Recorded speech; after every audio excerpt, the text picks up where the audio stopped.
মাদারীপুরের শিবচরে বস্তায় আদা চাষের প্রতি কৃষকদের আগ্রহ বাড়ছে। প্রথমবারের মতো এই উপজেলার অনেকে আদা চাষে ব্যস্ত দিন কাটাচ্ছেন। বাম্পার ফলন হওয়ায় ভালো লাভের আশা করছেন তারা। কৃষি দপ্তর থেকেও নিয়মিত খোঁজ খবর নেওয়া হচ্ছে। কর্মকর্তারা বলছেন, আদা চাষ বাড়লে আমদানি নির্ভরতা কমে আসবে।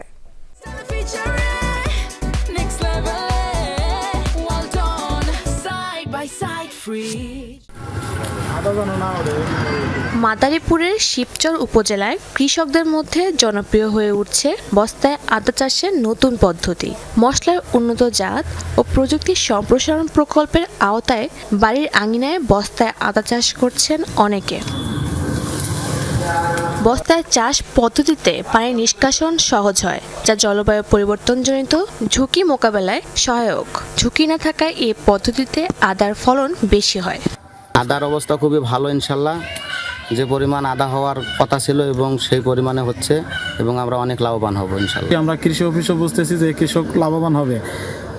তো এই কৃষকরা অন্যান্য কৃষকরা উদ্বুদ্ধ হইতেছে, তারাও এই বস্তায় আদা চাষ করবে বলে আশাবাদ ব্যক্ত করছে। প্রতিটা বস্তায় কি পরিমাণ আদা লাগবে, কি পরিমাণ রাসায়নিক সার লাগবে, কি পরিমাণ জৈব সার লাগবে, এগুলোর পরামর্শ দেই এবং আমরা প্রতিনিয়ত এখানে আসতেছি এবং পর্যবেক্ষণ করতেছি।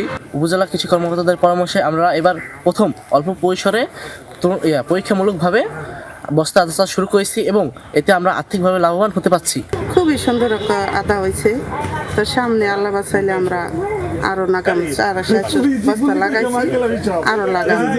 কৃষি বিভাগ বলছে, নতুন উদ্যোগে বেশ সাড়া মিলেছে। আদার চারা পরিচর্যায় দেওয়া হচ্ছে নানা পরামর্শ।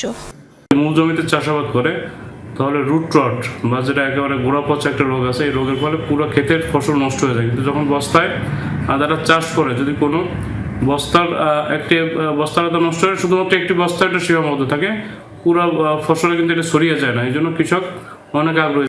চলতি বছর শিবচরে 18টি ইউনিয়নে 2000 কৃষক বস্তায় আদা চাষ করছেন।